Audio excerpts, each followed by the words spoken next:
Hello, my name is Phil Kern, and I'm the coordinator of the speaker series for Centerville, Washington History. Before we begin today's presentation by Nancy Gardner on women's suffrage, I have the following announcements to make for Centerville, Washington History. Our next speaker is in April, will be Jim Charters, and he will talk about the life and times of John H. Patterson. Also, the Centerville Washington History Museums will open on Tuesday, April 6th by appointment only. We have a couple exhibits now. One is called EI-EI-WO, The History of Early Farming, and that is at the Walton House. And we also have a Sense of Strength, Incredible Ladies from History, and that is Asheville Wright House. Contact Joellen Allman for information at 937-312-0040. This summer, we have the Time Travelers Summer Workshops starting June 15th and running through June 18th.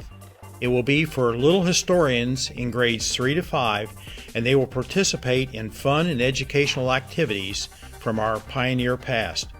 All workshops will be from 9 a.m. to noon at the Asheville Wright House.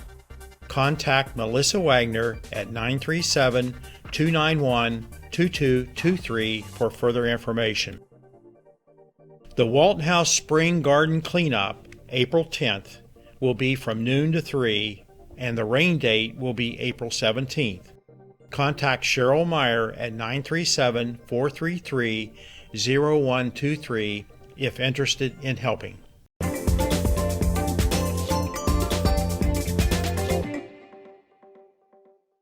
My name is Nancy Garner, and I am an associate professor at Wright State University in Dayton, Ohio. And I'm going to talk today about the women's suffrage movement in Ohio, and then particularly in Dayton. I'm going to put it in a little bit of a national context and go into a little bit of background, and then get into some more specifics. Now, I have to admit, I am not a particular expert in women's suffrage. My particular expertise is in the temperance movement, particularly the WCTU, which I am talking about today too. But I wanted to give credit to those whose research I've depended on. Cynthia Wilkie, who has published an article about particularly the 1912 referendum campaign in Dayton. And then I have two students who've done excellent papers. I've been teaching a historical methods class, and so Jennifer Stewart, Michaela Cruz, and then Mary McCarty, who is a longtime contributor to the newspapers here in Dayton, has written a really good story for 2020 on the empowering story of how Dayton was the forefront of the suffrage movement. So I've given you the way to get to that. And then Michelle Schweckert has done a great thing on her own WordPress site, but also for the Wright State Archives. I wanted to give this great quote here from Ida Husted Harper, who is a very important national women's suffrage advocate. She says, "The devotion, the efficacy, the self-sacrifice of the suffrage workers in Ohio will never be known. Their strength lay in their cooperation. To give their names and their work would fill all the space allowed for this chapter." And she's writing for the history of women's suffrage, which was started by Elizabeth Cady Stanton and some other national suffrage advocates in the 1800s. And this is actually available online. It used to fill up volumes in a library, and a lot of the libraries have put it away and now use the online source. But basically they captured a lot of primary documents, particular things. They asked for documentation all over the nation. And so it's in those volumes, several volumes. And then Ida Husted particularly edited the part for the early 20th century.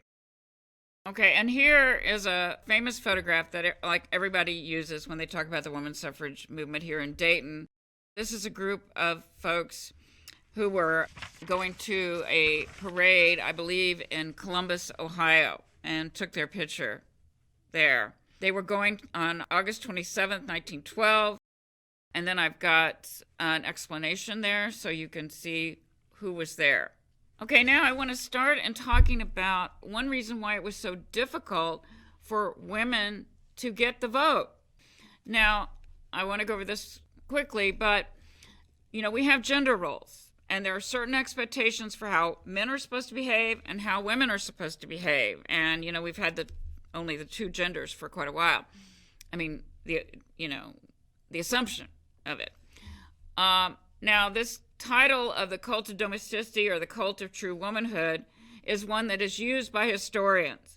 If you went back in time and you ask a woman about the cult of domesticity, she wouldn't know what you were talking about.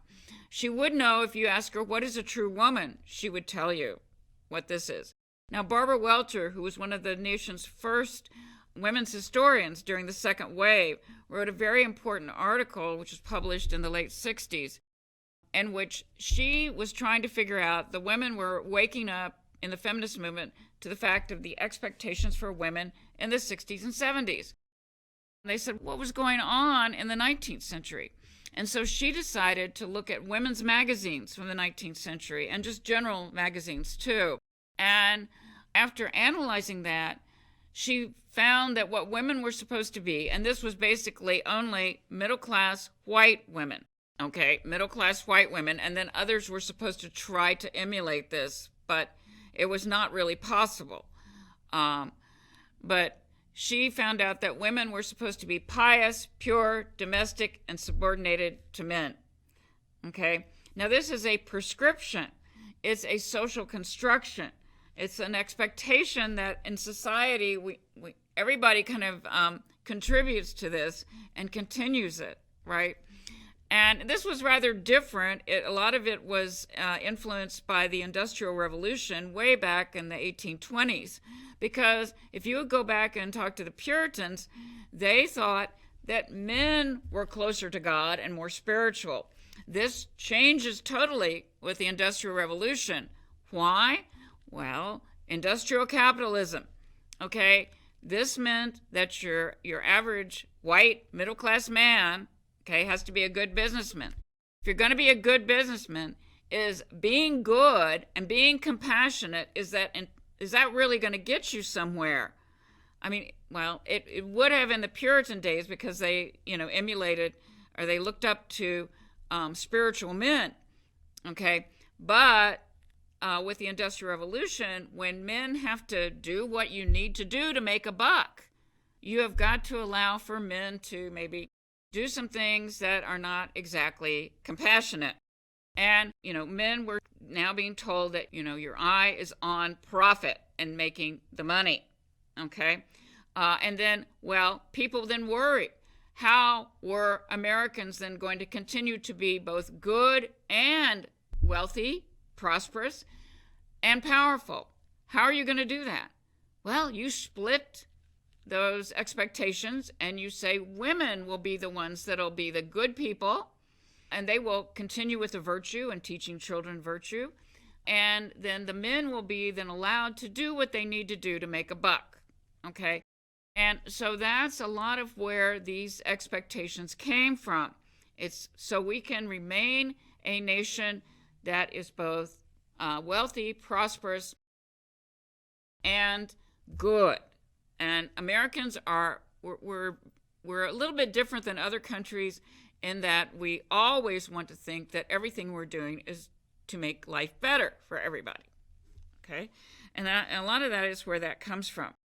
One of the reasons that people gave that women should not vote is because they also split everything into the public and private. The men were out in public, the women were in the home, making it a nice, safe place. So when the men come home from this dog-eat-dog world with no regulations, no social safety net in the 19th century, then they've got a place to refresh. And so that's what women were supposed to do, and they were also supposed to teach the children virtue, right? Well, women started to realize, that there were problems in how they were being treated. One of the major problems was that we were following the English common law, which said that married women should not own property. When you get married, okay, then legally you're one person, and that person is the man. And so all your property then belonged to your husband. Well, unfortunately, if your husband wasn't a very good man, he could run away with all your money. Okay, and so there was a concern about that, particularly among wealthy men who had daughters, and they didn't want this happening. They saw that there were some women that had married somebody and then they just left with all their inheritance. That was one of the really big issues, besides the fact that they can't vote. But there's, several different things that they were concerned about.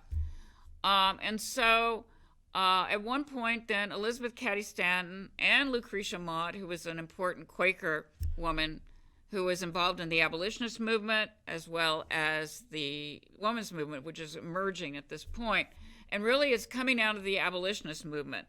A lot of those women are involved in that, but they realize that they can't do anything, except for, make the cookies and the coffee and that kind of thing. And they were frustrated, and they couldn't go out and give speeches, because if a woman goes out into the public as one of these, pure women or true women, she's going to be corrupted, particularly voting. There was a lot of political corruption. The men would roll out the barrels of whiskey in order to vote. This is not a place for a woman, particularly if she is supposed to be the one who is holding on to the nation's virtue. Okay, so that's a major reason for women not to vote, is they will go out into the public and they will be corrupted. Okay, so they've got to fight against that. But Elizabeth Cady Stanton and some other women had gotten together and they were talking about some of the problems. And Elizabeth Cady Stanton was very frustrated. She was very smart. Her father was a lawyer. She couldn't be a lawyer. At one point, he held her on his lap because his sons had died. And he said, "Oh, I wish you were a boy," So she kept that. And then she also remembered a story of a woman coming to her father and saying, this happened to her. She lost her property because of a bad husband. And then her father said, "Well, there's nothing I can do for you. That's the law." And so she said, "Well, let's just cut all those laws out of the books." She was young. And no, you can't do that. Okay. So she was concerned about this. She was married to Henry Stanton, who was an abolitionist. He went around the country. He got to go everywhere and give these speeches, and she was at home with the kids, and she had several children. She was very frustrated. And then they had moved to Seneca Falls, New York for her husband's health, and, she's stuck there. She had been in Boston where there was all kinds of intellectual stimulation. They'd go to parties and talk to people, and so she was frustrated. And so she and some others get together, and they said, "Hey, let's have a meeting. Let's talk about this." And so they call a meeting. They put a notice in the paper, and they have about 300 people show up. And this Seneca Falls is a place where there's a lot of people who are interested in reform, all different kinds of reform, because of things that have happened with industrial capitalism. But in 1848, New York State had just passed a Married Women's Property Act, fixing that problem. But there's still other problems. And so they attracted about 300 people. And the first day, Elizabeth Cady Stanton was even reluctant to get up and talk publicly because that was seen as promiscuous. You're putting yourself out there. It's sexual, even. And so they had Lucretia Mott's husband run the meeting. And finally, the second day, she got up, and then she wrote what she called the Declaration of Sentiments. Now, there were a lot of these kinds of declarations that came out of meetings at the time. What she did is she designed this about women's problems, and she designed it based on the Declaration of Independence. So, like the Declaration of Independence starts with everything the Patriots hated about King George, this starts with everything that men are doing to women. And then for the first time that we know of, until we find something else, we're always finding more papers and everything, this is the first time that women in the United States demanded the right to vote. From the Declaration of Sentiments, this is where they demanded. Now, in view of the entire disenfranchisement of one half the people of this country, their social and religious degradation, in view of the unjust laws above mentioned, and because women do feel themselves aggrieved, oppressed, and fraudulently deprived of the most sacred rights, we insist that they have immediate admission to all the rights and privileges that belong to them as citizens of the United States. And everybody knew that that meant the right to vote. Now, newspapers became very interested in this story because they thought it was hysterically funny. These women got together and oh my gosh. Now, at that time, there was newspapers all over the nation. They were thriving. Little towns maybe had 2 newspapers. They all sent their newspapers to each other through the mail. So they would read the newspapers and they would reprint stories from other newspapers. And so they were reprinting this throughout what was, then the United States at that point. And they just thought this was so funny. Okay, and they little cartoons you'd sing. But women read these articles, some of them, and said, yes, we need a women's rights convention right here. And so you see a lot of these, particularly in Ohio and Pennsylvania, and then around New York and what was then the United States. And the first one held west of the Alleghenies was in Salem, Ohio in April of 1850. You probably have about 200 women attending. And then there were just smaller conventions all over. It's kind of hard to keep track of them. They were anticipating in Ohio, they were going to rewrite the Constitution, the Ohio Constitution, in 1851. And many women's rights supporters, and again, I say the woman's rights movement because that's what they called it in the 19th century. When they talked about women's organizations in the 19th century, they would use the term woman because they really believed that all women had the same, same traits and characteristics. Later on in the 20th century, you see that changes to women. So there's all of these different conventions, and a lot of women's rights supporters hoped that the Ohio women might gain the right to vote, that could get written into this revised version of the Constitution.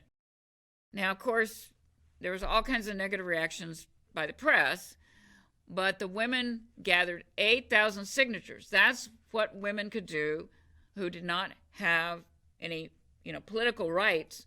They would send petitions. So they were really good at petitioning. And of course, they have to do this with paper, not just those petitions that go around Facebook and everything else. So it's hard to get that. But they got 8,000 signatures in Ohio at that time for what they called a memorial to the Constitutional Convention asking for the right to vote. Now, of course, this was not done. But this, kind of starts a movement here, just like the 1848 convention. Now, we can easily argue that the state of Ohio was crucial to the women's rights movement, even though Ohio did not give women the vote until the National Amendment in 1920. Many important meetings were held here, and many significant women of the movement came from Ohio. And I'm not even going to be able to mention all of them. One of these women was Frances Dana Gage. Okay, and she was involved at the national level as well as here in Ohio. Now, she organized a second women's rights convention in McConnellsville in 1851, and then she organized another one in Akron on May 29th of 1851. Now, this one is pretty important because this is where Sojourner Truth, the former slave, the African-American woman, got up and gave her "Ain't I a Woman" speech, which is very important because she's saying 2 different things. She's saying, even though I'm African-American, I am a woman, so I am one of these people. Now, that was contrary to the beliefs at the time where African-American women were, there was a racist belief that they just wanted sex and they didn't care how they got it, right? And so they can't be pious and pure. Okay, that of course goes back to slavery. When you've got enslaved people and enslaved women, they don't have control over their bodies. Okay, and of course that was violated many, many times within slavery. Okay, so that was one of her first points, that even though I'm African American or black, I am a woman. But then she also said that she had worked hard. She had been a slave in New York before, in New York pretty much and in the Northeast and in the North, there was slavery, okay? But most slaves were domestic servants by, the 1820s or so, and they don't have a need for so much labor like the South. You cannot grow cotton, you can't grow sugarcane, you can't grow rice, in the North. And so there's not the need for slavery. In fact, it doesn't make so much financial sense. Okay, so they started to, between 1820 and 1840, a lot of the northern states abolished slavery, and that's how Sojourner Truth had become free. Okay, so she was saying, yes, I've done all this work that men do, okay, but I'm a woman. So she, even though she's done the work of men, she is a woman, and even though she's African American, she is a woman. Okay, so she wants, total equality. I want to go back just a little bit to Frances Dana Gage. Like I said, she was very important to the national movement, and she organized the 1853 National Women's Rights Convention in Cleveland. And then, of course, like I said, she did a lot of other things that were important. Now, the Civil War interrupts many different reform movements. There were reform movements like Temperance, which a lot of women got involved in. Temperance movement, which at first started out that, you're going to be temperate. You're not going to drink all the time. And that was because with the Industrial Revolution, if you are going to work in a factory, okay, because with the little workshops that you had before the Industrial Revolution, generally the person in charge would bring out a keg and the men would drink all day, right? But you can't do that when you've got a factory with machines. This is too dangerous. So you start to see temperance organizations where these men can then say, as middle-class men, or working-class men, I don't drink. I will be a good employee. Okay, and then women also organized because women had been suffering, of course, from domestic violence, and this was a way that they could get involved in the movement and deal with some domestic violence. And so that had really grown. In fact, Maine was the first state to totally prohibit, because it went from just being temperate to let's just get rid of alcohol. And then people blamed alcohol for some of the problems that industrial capitalism, unregulated industrial capitalism, was causing. Poverty and the children having to work because their fathers are not making enough money, all of that kind of thing. They would said if the men would just quit drinking, then that money would be saved for the family. There would be no more poverty. Well, that was a little bit naive, but that's what they were thinking. But the Civil War happened. So, all of this reform movements had to stop. Everybody had to focus on the war. And so, but women in the North did get involved. Now, in the South, you don't have as much women organizing. I mean, the beliefs about the cult of domestication, the cult of true womanhood, were particularly important to the South. It was much more patriarchal. And so it was harder for women to defy that. Now, some women did rise up during the Civil War among the Confederacy because, they didn't have enough food for their families and all. So it is amazing to see what they did do. But Northern women, who, particularly middle-class women, who had more time and more resources, and the war was not happening right outside their door, okay? And then soldiers, wounded soldiers, needed help. And nursing was actually seen as a bad occupation for women because they'd have to see a naked man. Okay. You can't, So women who worked as nurses were looked down upon. Now things start to change because you got to have somebody helping these wounded soldiers. And so they organized what they called the U.S. Sanitary Commission. And they staffed field hospitals, they raised money, all of this was volunteer, provided supplies, worked to educate the military and the government on matters of health and sanitation. Now, you may know of Louisa May Alcott, who wrote Little Women. She was one of these women, and she wrote a book about her experiences. You can find it. I think the whole thing is on the web, actually, if you're interested. But the important thing is these women gained organizational experience. That's particularly important for the suffrage movement. Okay, so several of them then continued this kind of work as far as organizing for suffrage. Now, here are a few of the Ohio women that were involved in the U.S. Sanitary Commission. Now, Elizabeth Blackwell was our first American woman doctor, and there was so much prejudice against women becoming doctors that she could not be educated in the United States. She went to Germany to get her medical education, and then she came back. Annie Whitmire will become the first president of the Women's Christian Temperance Union, and she had been very involved in the Sanitary Commission. And the Women's Christian Temperance Union actually becomes the largest 19th century organization of women. I'll talk about that in a little bit. Then Mary Bickerdike, she nursed at Shiloh and became very famous.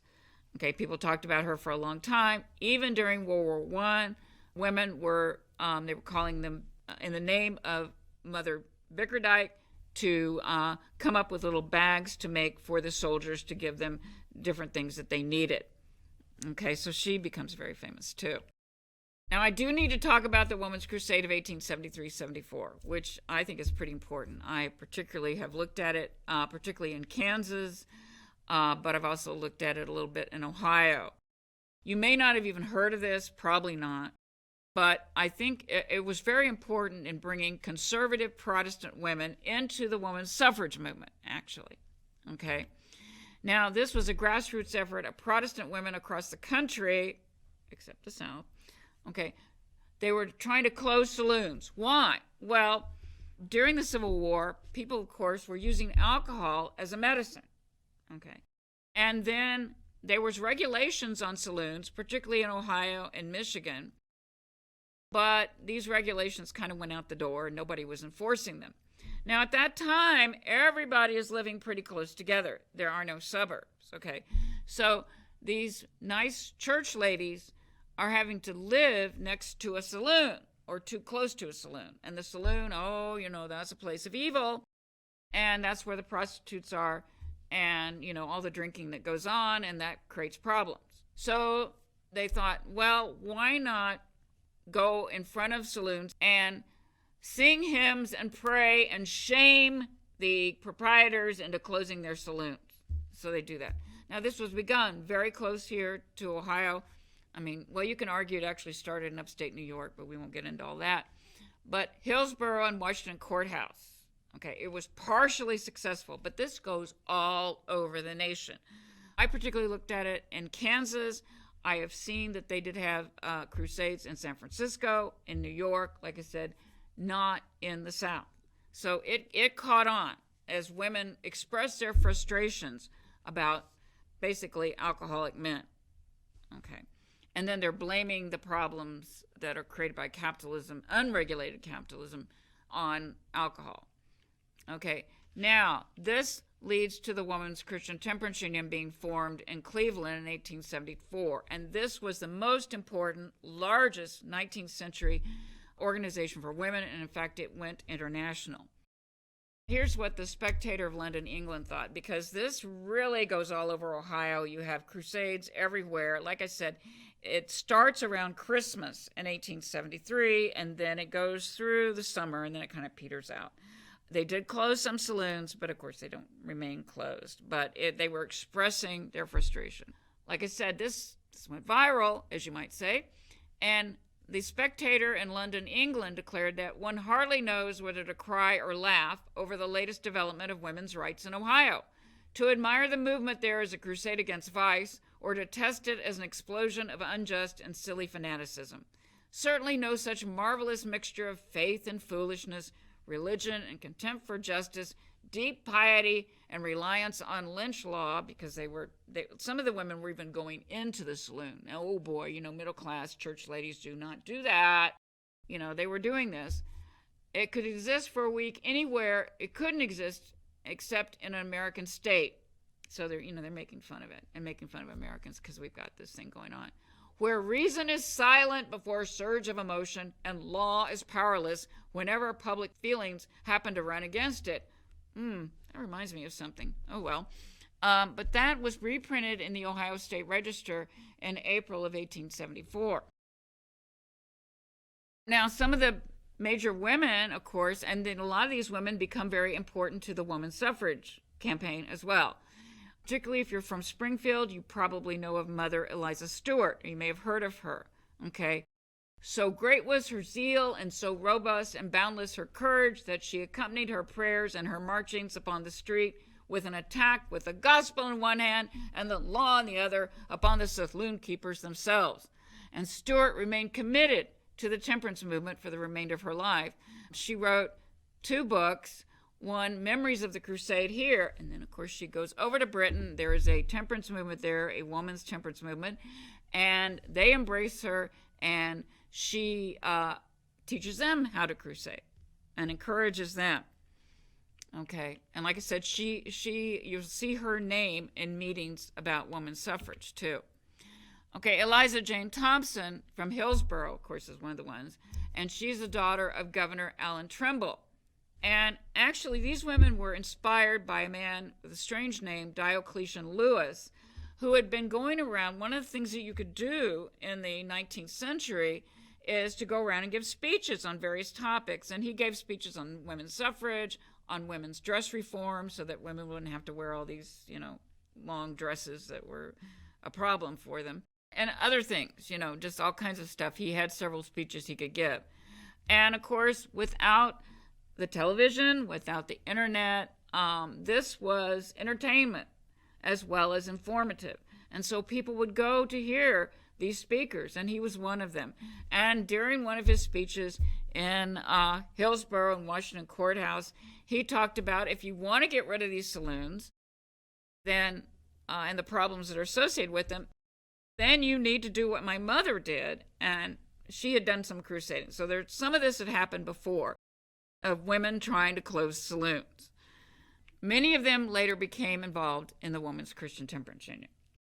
And here is a picture of women outside a saloon singing and praying. Like I said, this created this was a thing. And the reporters loved it because they could write about it. Now, I looked at the crusade in Kansas, and actually what happened, a lot of women in Ohio and Michigan start writing to their friends who have moved out west. And these women were getting these letters. Now, basically, this is eastern Kansas. Western Kansas has not really been settled that much by white people. And but in actuality, the reporters, of course, are reading all these newspapers that they're getting from the East. And they're like, well, we need something. We need a good story. We need to sell these newspapers. And so in Kansas, I have many instances where the journalist actually, when are you women going to start crusading? They want a story. And it did help the women to get organized, okay? It was pretty important. Like I said, Currier and Ives even did this engraving, and you see this in several different publications of, the women breaking the caste. Or you may have heard of Carrie Nation. Now, she didn't do that kind of stuff until around the early 1900s, okay? She was a member of the WCTU, except at that time, the WCTU, they didn't really endorse this kind of thing of going into the saloon and taking out the cask of alcohol, even though women did it, and taking an axe to it. They didn't really endorse that. They thought that was not ladylike. But she's much later. But this is the picture that Currier and Ives draw. Now, here is Mother Stewart addressing the crowd at Cincinnati. You can see this draws a crowd. This is important. This is interesting. Okay, people want to know what's going on. Here in New Vienna, Ohio, this is an important one for the Ohio. Van Pelt, who ran the saloon, you've got the women. They actually took the cask and they poured the alcohol out on the street. And so he did close the saloon temporarily. Okay, like I said, this doesn't last really all that long. But I think it's amazing, and it taught women, we can get out there, we can do something. It especially because a lot of these women were organizing this in the church. And so they would have a meeting, and they would get up there in the pulpit, and they liked it. And they went, God is calling me to do this. So men cannot criticize me for getting up in the pulpit and preaching. Okay, so this was a way for them to express themselves as well. So it led more conservative Protestant women to realize the importance of voting rights, because a lot of these women who really wanted to close these saloons, they went en masse to the city commission. Now, this happens in several different cities. And they said, you've got to enforce the laws regulating the saloon. And the men would say, thank you for coming. That's very nice. And they realized that they didn't have any power unless they could vote. Then the men would listen to them. But if they're just going to petition, or go in and ask nicely, that's not going to work. Okay. Now, it didn't lead to all of them, but a lot of them said, I believe we need to vote. Okay. And then many of them said, oh, God is calling me to preach. And they called it gospel temperance. So they would preach against alcohol, but then also, talk about, try to bring people to Jesus Christ. Okay. Now, this is also a part of the anti-German sentiment in Ohio and other parts of the nation. There were a lot of Germans that had moved in and immigrated to the United States in the 1870s. The quote-unquote native white population did not really understand the beer gardens. They were concerned about the German beer gardens and bringing the whole family into them, because the Germans had a totally different attitude toward alcohol. And then they were worried about the Germans coming in and competing with them for jobs. So this was part of an anti-German sentiment.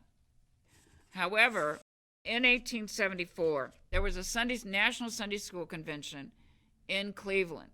And the women got there, a lot of them had been crusading. And so they said, we need a National Women's Christian Temperance Union. And so they organized it there, and it just really spread. Now, Annie Whitmire was their first president, and she did not believe in women having the right to vote. However, Frances Willard became their second president, and she was president until she died. I believe it was in 1894. I may be off a couple of years on that. She really was the powerhouse behind the organization. And she said, look, you can't just focus on alcohol. We're going to do everything. So they had departments about organizing kindergartens, helping working women, anything they could think of besides just anti-alcohol. And so that really drew a lot of women into their organization at that time, because they could come in and then they could organize whatever reform movement they wanted to. Frances Willard really pushed them to endorse the vote for women, and they did in the early 1880s. Okay, so that's very important because it brought a lot of them in. And they spread throughout the nation and even the world. Okay, you can find, even Japan, there was a WCTU. There was, WCTUs all over. This is also important. It was a very complicated organization. Women from all over the political spectrum were members. You had socialist women, you had very conservative women, everything. And that's what brought a lot of these people in. Now, they did allow African American and Native American women and other women, other immigrant women to join. But many white members were condescending and prejudiced, and they wanted segregated unions. So the black women that came in used the WCTU as a way to organize themselves, and they organized their own unions. Now, there was enough racism and prejudice that, particularly in North Carolina, where there were a lot of African American members, of the rising middle class of African Americans in North Carolina in the late 19th century, they got tired of it. And so they said, we're going to organize our own state WCTU. They called it North Carolina Union Number 2.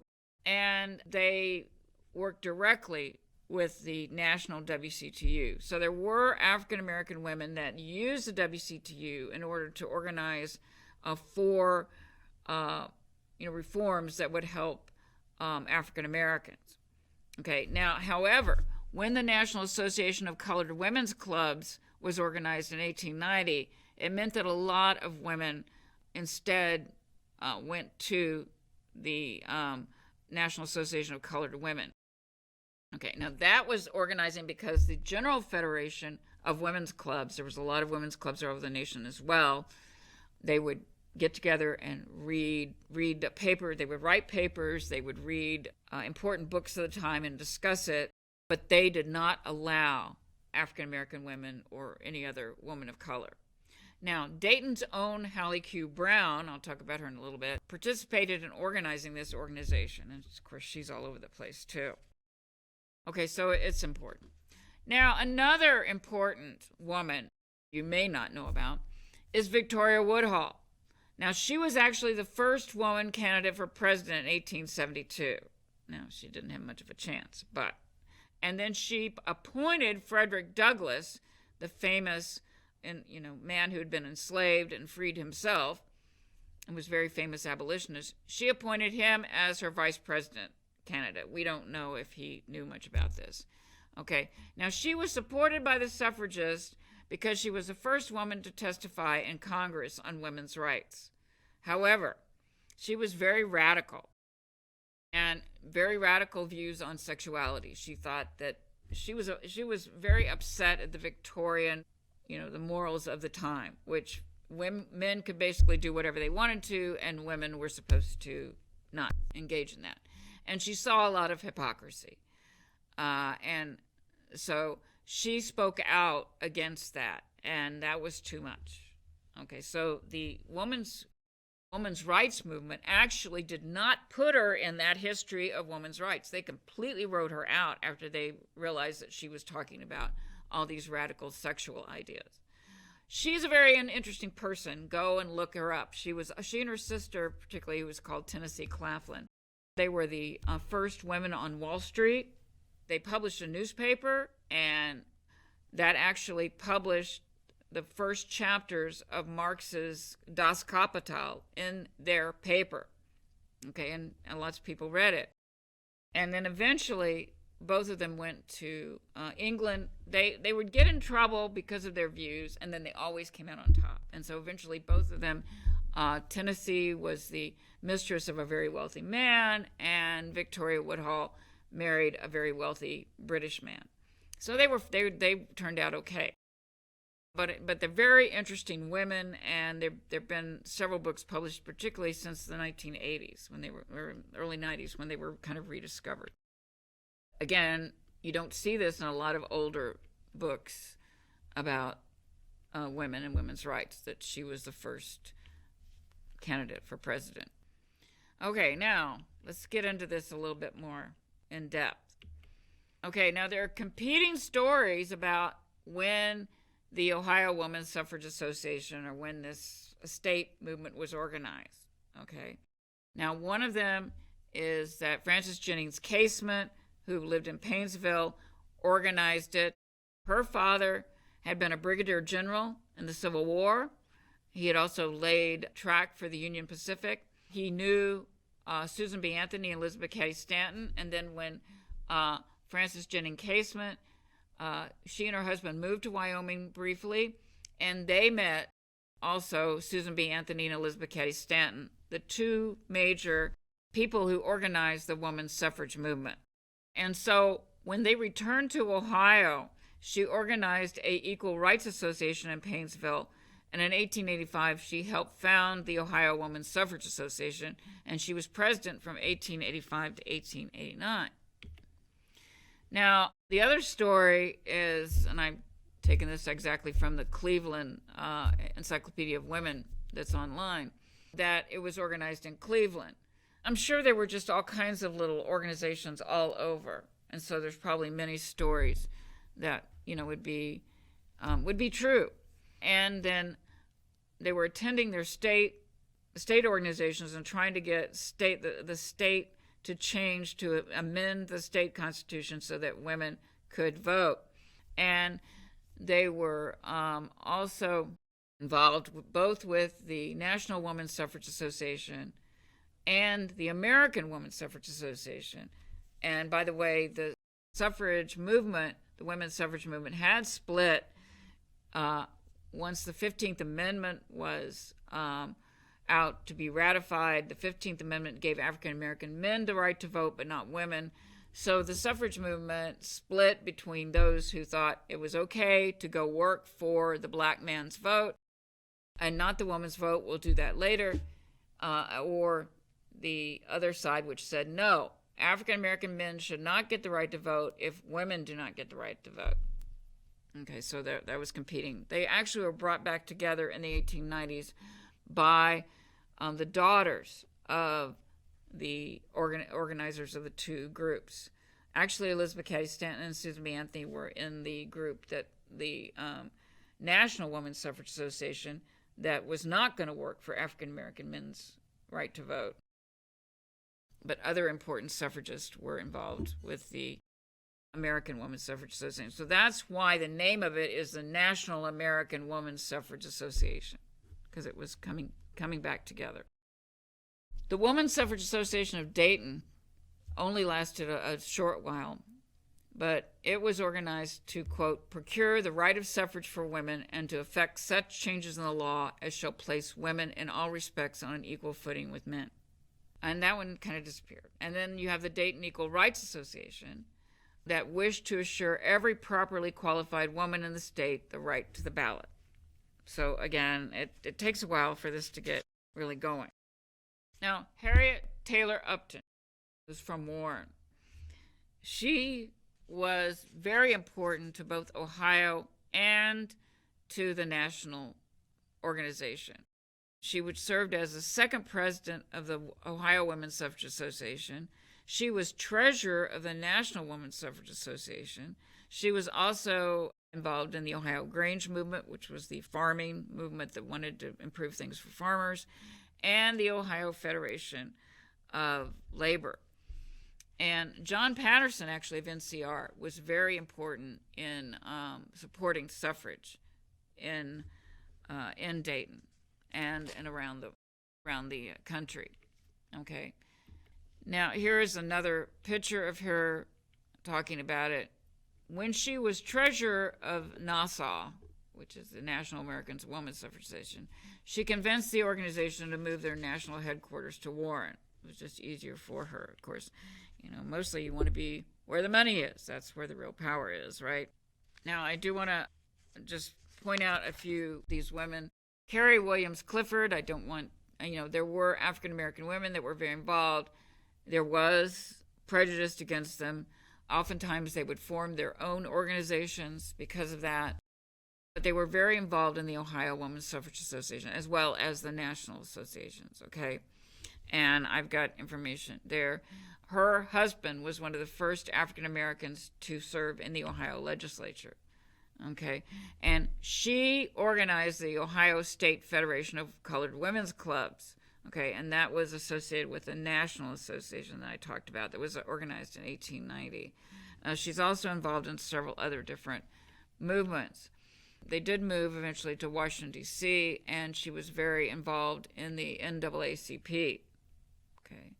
So very prominent Ohio African-American woman. Our own Hallie Quinn. Now, she was an activist in a lot of different movements. She was involved in the Women's Christian Temperance Union and organized a lot of African-American unions. Of course, she taught in our public schools at Wilberforce and at Tuskegee Institute in Alabama. She was very important to the public school system here in Dayton. She did help form the National Association of Colored Women's Clubs in 1890, and then she served as president of the Ohio State Federation of Colored Women's Clubs. Now, I want to put Frances Ellen Watkins Harper up here, too, because I think she's a very important African-American woman who was involved. First of all, she was a northern African-American woman. She had never was enslaved. She spent a lot of her life here in Ohio. She taught at Wilberforce for a time.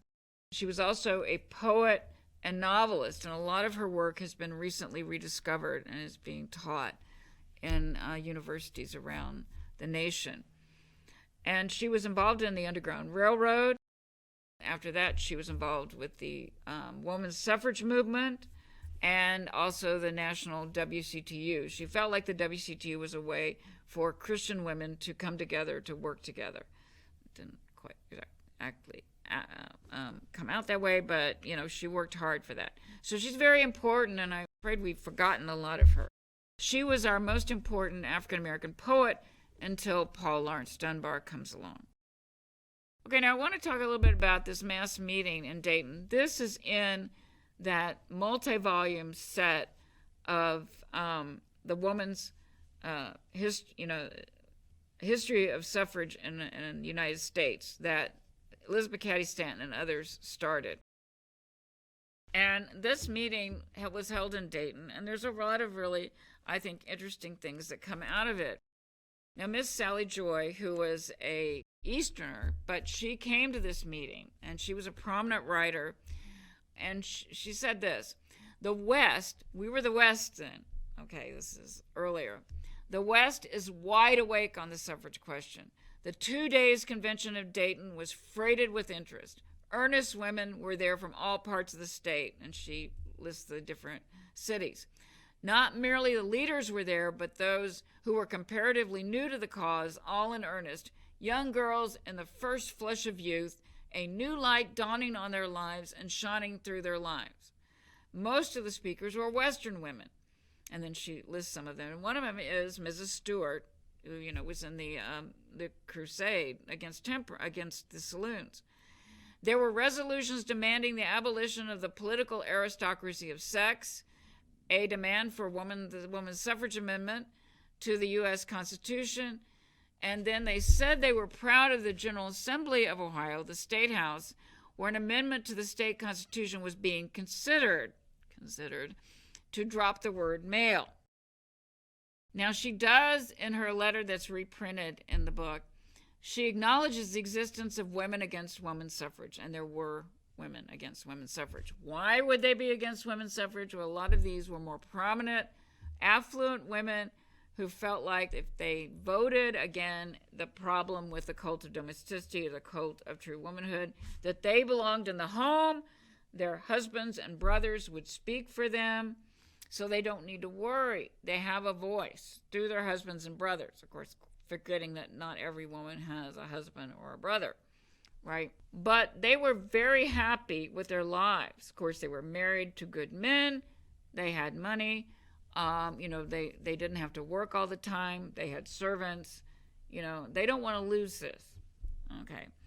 And she quotes from their protest, okay? And this was a group of ladies that had organized in Overton that were against women's suffrage. And so they published this letter.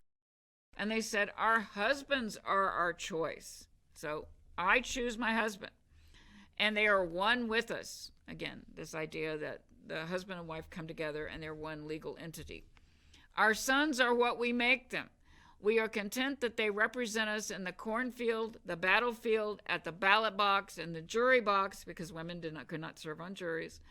And we them. In other words, women will represent men in the church, the schoolroom, at the fireside, and at the cradle. We do, therefore, respectfully protest against legislation to establish women's suffrage in Ohio.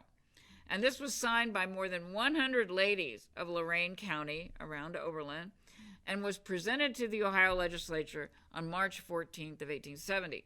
So this was discussed at this 1870 meeting, women's suffrage meeting, in Dayton. Now, Sally Jo quotes Mrs. Sarah Knowles Bolton, okay, who is another national figure. I've got a little bit on her in here. She criticized them. She said that so many signed is not strange, because the non-suffrage side is the popular one at present, and it was. People were really afraid women should stay in their place. This is what works. We're not going to change it. Okay, so she said the non-suffrage side is the popular one at present. Women are sometimes obliged, but she says that women are sometimes obliged to earn bread and bear children. The enfranchisement of 15 million women will be a balance of power for good or evil that will need looking after. I do not think, however, by submitting it to the women, they would get a correct expression upon the subject. A good many would vote for suffrage, a few against it, and thousands will be afraid to vote. Many prejudice will first have to give way. So she's, a little bit pessimistic about the whole thing. Now, here are these two women. I put that up there. You can come back, of course, in the video and look at it and see who she was. Sarah Knowles Bolton is the one who I just quoted. And she's the first secretary of the Women's Christian Association of the city that was organized. And then again, see, she's involved in that crusade. She got involved in the Women's Christian Temperance Union. A lot of women did this. And then she's an important writer and editor of the Congregationalist, which was a newsletter and newspaper for a prominent Protestant denomination. Now here is a male supporter. I put a man in there who wants to support suffrage. And this was the Honorable J.M. Ashley, who is a representative from Toledo in the House of Representatives, the National House. In a speech on the floor of Congress in June of 1868, he said, "I want citizenship and suffrage to be synonymous. No party can be justified in withholding the ballot from any citizen of mature years, native or foreign born." And he was representing at that time Ohio's 5th district. So there were some men. Now here is one of the more prominent women that was opposed to women's suffrage in Dayton. She had, she came from money. She was an important philanthropist. She said, "We think the women have enough to do to attend to their household duties properly without mingling in outside affairs." Okay, so they believe in the separation of women in the private home and men in the public, and then their men will represent them, so they don't have to worry about having a voice or not having a voice in the public, because the men will do it for them. Now that works if you married to a good man who takes care of you and the children and lives a long time, okay? That works, but it won't work if you're left on your own to take care of your children and you have to go to work. Okay, now here is a Dayton Daily News report. There are lots. We have a wonderful, probably one of the best collections in the United States of the women's suffrage movement here in Dayton. And we have one of the best collections of the second wave of feminism here in Dayton. Now, the public library has the best collection of the Dayton suffrage movement. And Wright State has the best collection, I think, of the second wave of feminism outside of the national movements and organizations. This was the newspaper, and Catherine Talbot is right there, and so they're making their arguments against women's suffrage. Now, we are going to get closer to 1920. Okay, the women organized around a referendums in 1912 and 1914, and they were trying to get a passage of either an amendment to the Constitution or legislation so that women could vote. Finally, this Women's Association of Montgomery County was an ad hoc committee because the women realized we've got to get people to vote for this in 1912. And then they continue on through 1920, and they eventually become the first chapter of the League of Women Voters after women get the vote. Okay, now there are 2 attempts to get women the vote. In the 1912 Constitution, there was another constitutional convention. The delegates did finally agree to remove the word white so African American men could vote, but they did not remove the word male. So there was organization all over Ohio, but it failed. In 1914, the voters approved allowing women to hold official positions in institutions charged with the care of women and children. Now, this happened around the nation, that even if women did not get the vote, they might get the ability to vote in city elections or in school board elections, serve on a school board, but, not a national vote and not a statewide vote. They did respond to the argument that women need to be able to vote in order to protect women and children. Both of these attempts failed, but these women organized, they worked really hard. Okay, but what do these struggles mean to us? I mean, why do we need to talk about them? Particularly the 1912 campaign, and I'm basing this on the work of Cynthia Wilkie, and I've given you a reference to her article. Ohio was seen as a test case. There were 5 different states that were putting women's suffrage on the ballot at that time, and Dayton's vote was scheduled to be the first. Okay, so everybody was looking at it, and Ohio was the first state out of the 5. What Cynthia Wilkie found is that really this movement became more diverse. It had been dominated, of course, by white middle-class women. And African-American women had tried to work with, because they were even more concerned about getting the vote in order to protect themselves and their men. But it was sometimes hard to deal with the white women, so they organized their own associations, of course. But actually, in 1912, what Cynthia Wilkie found is that the white women who, the affluent white women in Dayton, realized they had to get the African American vote. They also tried to some extent to get the immigrant vote, okay, because there were quite a few immigrants, particularly Hungarian and immigrants who were working in various places here in Dayton. Okay, but all kinds of immigrants, because we needed work for industrialization. A lot of industrialization here. Dayton, of course, in the early 20th century becomes a real place of innovation. It becomes the Silicon Valley of the early 20th century, and of course the biggest thing is, the Wright brothers, but we get NCR, Kettering's way to start the car more easily. All of that comes out of Dayton. So we were a center of innovation. Okay, so we did have a lot of immigrants here doing work. Okay, but while this failed, they did not get the vote in 1912, it shows that native-born women here in Dayton were able to mobilize beyond the white middle class. Okay. And so I think that's important. That's particularly important for the history of the national suffrage movement, and then looking back on how can we be more inclusive. Okay, now Jessie Leech Davisson was the president of the Women's Suffrage Association of Montgomery County.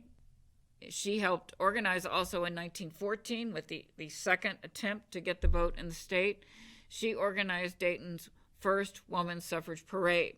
And she was also the first vice president of the League of Women Voters in Dayton. So the League of Women Voters comes out of all of this suffrage work after, and particularly from the National American Women's Suffrage Association, that becomes the League of Women Voters on the national level. And then here, this is the origin of the League of Women Voters here, after they did get the vote. Okay, what were these Dayton women doing? Well, there was a thriving women's club meeting in the city, and in 1907 they were united, now this was the white women, under the Dayton Federation of Clubs, which associated with the National Federation of Women's Clubs. Okay, and this network, they had to know each other, know who to reach out to. That provided the structure for the 1912 struggle. The leadership was mainly white or middle or upper class, but they did reach out. There were 27 organizations that were represented at a May 1912 meeting in the East Room of Memorial Hall. And these organizations included the Plumbers Union, so you get working class men who are interested, the Painters Union, and the Socialist Party. So it's a wide spectrum of people who are interested in gaining women's suffrage.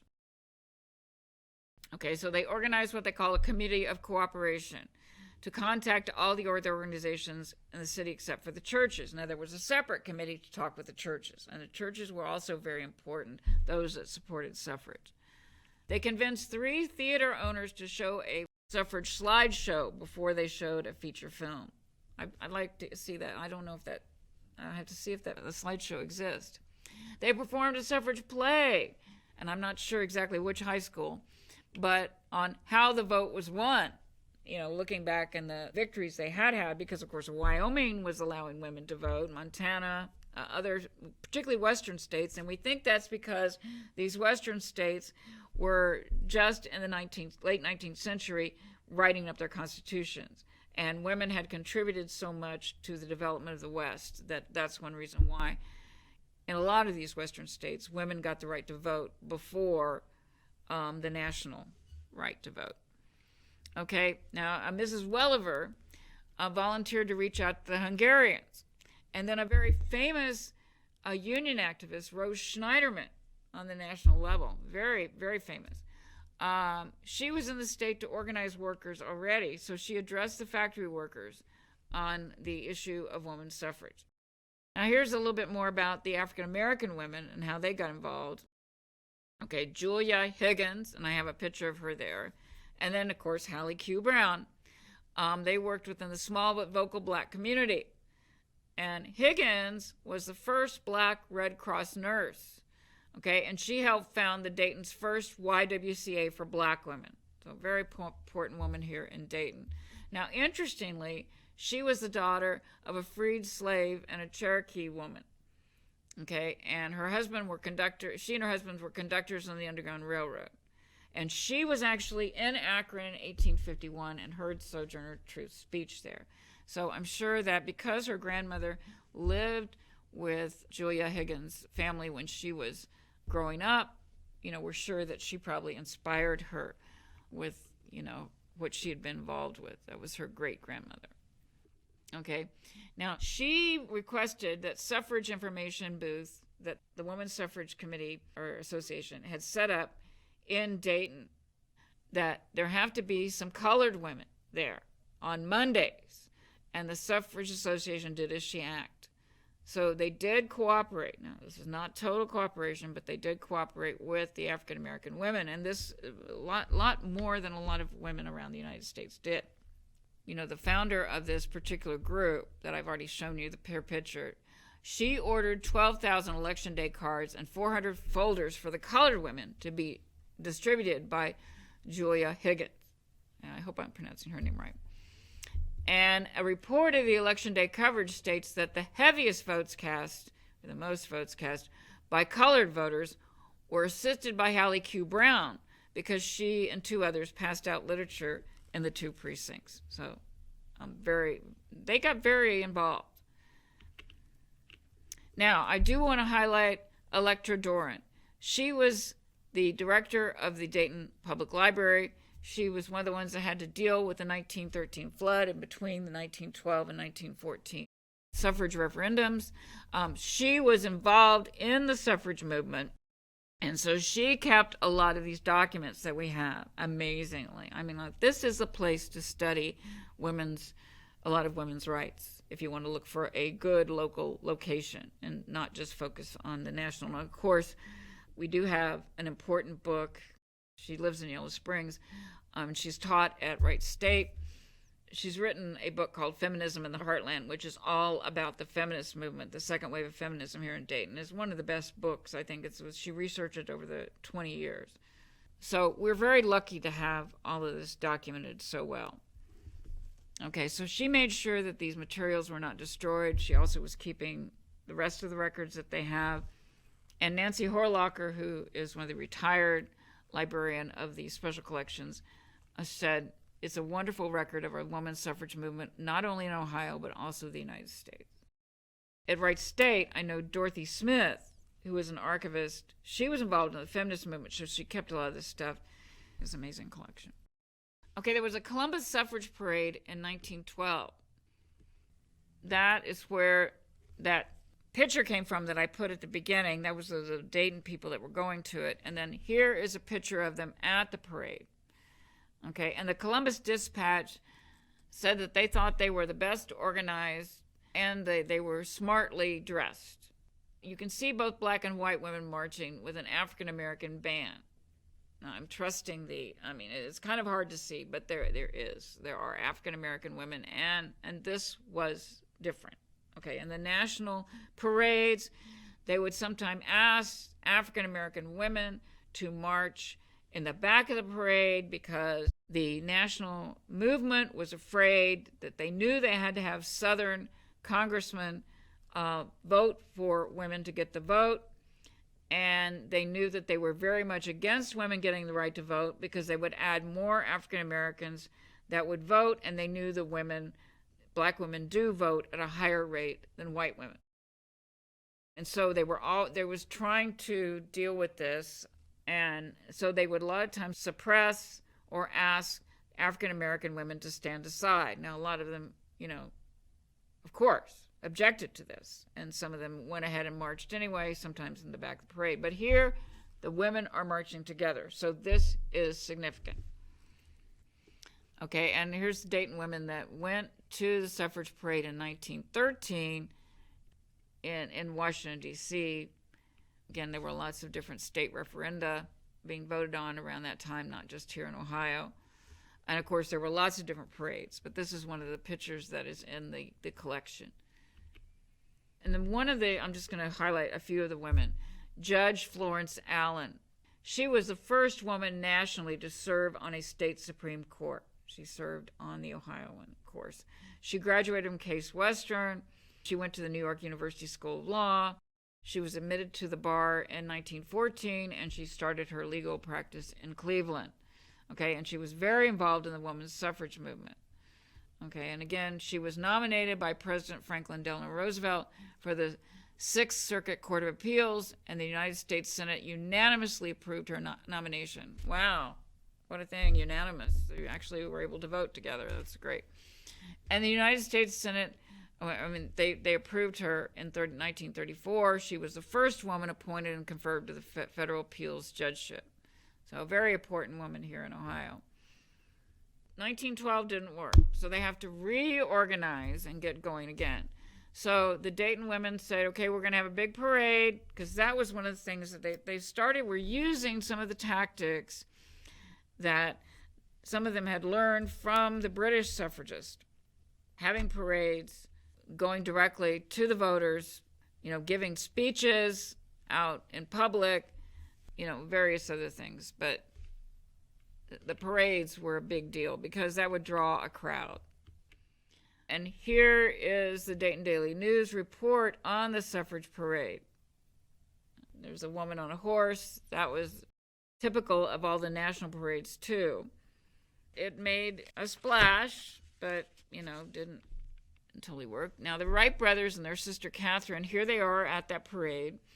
They supported women's suffrage. Katharine really worked hard within the Dayton Women's Suffrage Association. And you see there, even their father, Bishop Milton Wright, and Orville are right there with her. Her father even talks about the movement in his diary, which has been transcribed and is in the Wright State Library, but it's also been published. Okay, finally, in 1919, the 19th Amendment was approved by the National Congress, and it was sent to the states for ratification. Ohio was the fifth state to ratify it, and it went into effect in 1920 after Tennessee ratified the amendment. Tennessee was the last chance to get the number of states needed to ratify it, and this happened during the summer of 1919.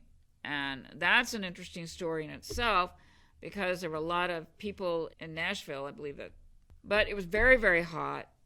There were antis there as well as the pro-suffrage women. And there's a really interesting story about that because it came down to the last vote. And they were counting votes, and the suffrage advocates said, we're missing one vote. And they went to the chambers, in the balcony to watch the vote. And one young man who was a new representative, okay, I don't know if you've heard this story or not, but he changed his vote from against women's suffrage to for it. And why did he change it? This is a true story. He listened to his mother. She had written him and said, you need to help the women get the vote. And he did it. He did what his mother told him. So interesting story. And then at that point, we knew it was ratified. Women were going to be able to vote in 1920. So there were celebrations, of course, among those that were for the suffrage amendment. Okay. Here is the Dayton Daily News. Women granted suffrage. Okay. I'm talking about how that came about. Here is an important picture of women voting in NCR. Like I said, John Patterson very much believed in the women's suffrage movement. And of course, he was very involved in the community as well. Now, after the federal Constitution was amended, Ohio voters approved in 1923 the Amendment Number 2, which finally put it in the Ohio Constitution. Of course, they had to vote because it was in the National Constitution, but they had to put it in the Ohio Constitution. They wanted to. And they eliminated the phrase white male from the Ohio Constitution in order to provide universal suffrage and conform with the federal Constitution. And here is the cover of The Suffragist, a national publication with the women hugging each other because they've won. They finally won the vote. I think that the Dayton suffrage movement is very important because it was more diverse, and even though they did not succeed in getting Ohio to give women the right to vote, so many national women came out of Ohio, and even here in Dayton, came out of Dayton and this area. You have to really look at what was going on here in Dayton. And I think it's a real tribute to the librarian who made sure that we have the documents. If you don't have the documents, historians cannot write the history. So that's very important. You know, I can easily argue the state of Ohio was crucial to the women's rights movement, even though we did not give women the vote until 1920. I wanted to read a letter that Mrs. J.B. Thresher wrote to the Dayton Daily News, and she pretty much, she's answering the antis, the women who did not want the women to get the vote. And she's answering their arguments and then giving her arguments for the vote. And she says, "We do not wish to burst into politics and usurp men's duties, but we believe it is not good for the race," and she means the human race, "that one half should be ruled by the other half. Men and women together have developed the present civilization, women toiling, planning, sacrificing with men for the common good. The changes that inventions and industrialism have brought into the social order have been like a raging flood that sucks some swimmers into whirlpools and against rocks, where others are washed useless upon the banks. Women are thus, some of them, drawn into destructive forces, while others, safe and sheltered personally, yet are powerless to change the conditions." So she's talking about some of the problems that, like I said, unregulated industrial capitalism had created. And then there was a lot of that here in Dayton, of course. I mean, it was a good thing, but it also had created some problems. She says, "Men's and women's natures are entirely different, yet complementary." So these women's suffragists are not arguing for total equality, and that's important, because that argument is not going to work. I mean, women have tried that, but nobody's going to argue for total equality at that time. "Men's and women's natures are entirely different, yet complementary. Women look at subjects from a different standpoint and seek results that men do not care for until women attain them. Then they approve. Men are already overburdened and cannot be expected, in addition to their own work, to think and feel upon all sides of the various interests now in politics." See, women would argue that men are not so much concerned with children and schooling and health and those kinds of things that women are dealing with all the time. "Women have accomplished many changes and reforms through their federated clubs by petitions to legislatures, but this is a slow and wearisome method, often taking years to accomplish an end and frequently failing altogether. Perhaps you will say that suffrage will increase the ignorant and vicious vote."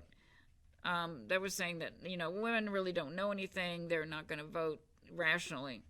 "But on the contrary, it would lessen the proportion of this vote to the whole incast. There are many less foreign-born women in the country than men. Only 1/5 of all criminals are women." And a lot of times these women's suffrage movement people would make a rather racist, classist, etc. Arguments about the vote. So she's saying, well, there's not so many foreign-born women that you need to worry about. Okay, there are fewer women drunkards.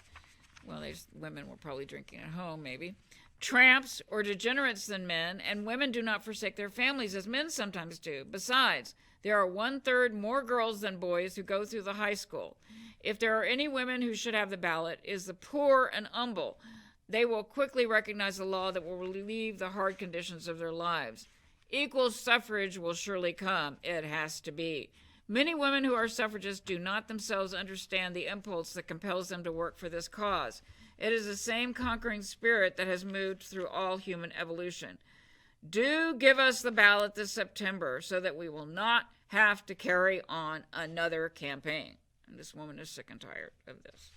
Okay, so I think that gives you a good idea of some of the arguments against women's vote and the arguments they were giving for. It was really not that women demand equality and women should have equality. It's that women will bring their particular concerns in the private sphere into the public sphere, and then we will be a better country because of that. Thank you very much. I'd be happy for anybody to contact me about questions or whatever. My email address, which is the best way to get in contact with me, is nancy.garner@wright.edu. Thank you very much. I appreciate the opportunity.